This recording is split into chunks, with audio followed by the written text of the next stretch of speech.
ஒவ்வொரு இயக்குனர்களின் சினிமாவின் அரசியல் மக்களுக்காக பேசப்பட்டிருக்கிறதா, இல்லை மக்களுக்கு எதிராக பேசப்பட்டிருக்கிறதா என்று தொடர்ச்சியாக காணொளி போட இருக்கிறேன். அதில் முதல் காணொளியாக சங்கரின் சினிமாவில் மக்களுக்காக பேசப்படுகிறதா என்ற தலைப்பில் நான் பேசுகிறேன். சங்கர் படத்தில் பார்த்தீங்கன்னா, முதல் படம் ஜென்டில்மேன்லே அவரின் மானங்கட்ட அரசியலை பார்க்கலாம். என்னென்னா, அடித்தட்டு மக்களுக்காக போராடுகிற ஒரு ஐயர், ஏன் ஒரு அடித்தட்டு மக்களுக்கு பிரச்சனையை போராடுபவன் ஒரு மேல் வர்க்கத்தின் ஆதிக்க சாதியின் ஒரு மேல் வர்க்கத்தில் உள்ள ஒரு ஐயன் தான் சங்கரின் படத்தில் போராடுகிறான்.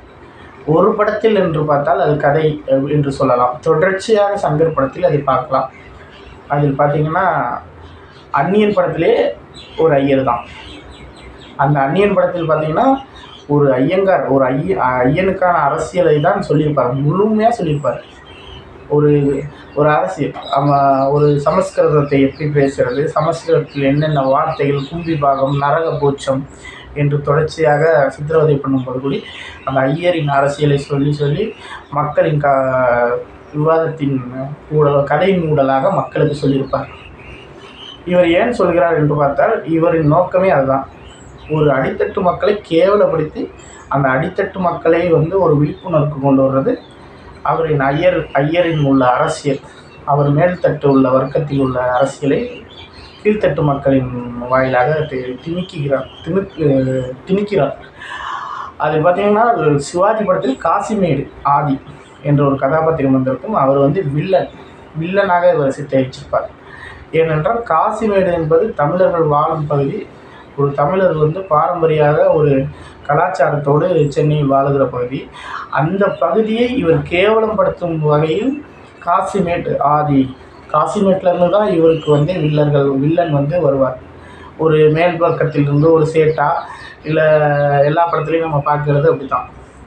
ஒரு பஜான் சேட்டு வருவார், இல்லை பாம்பேலேருந்து யாரோ ஒரு வில்லன் வருவார். ஆனால் இவர் மட்டும் பார்த்திங்கன்னா ஒரு அடித்தட்டு மக்களின் ஒரு வில்லனாக இருப்பான்.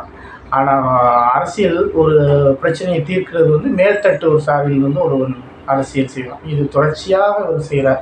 இப்போ வந்திருக்கிற இந்தியன் பார்ட் 2 டீசர் ட்ரெய்லர் வெளியீடு பார்த்தேன். அதில் கூட பார்த்திங்கன்னா, எனக்கு அந்த உள்ள அரசியலை நுட்பமாக புரிய முடியுது.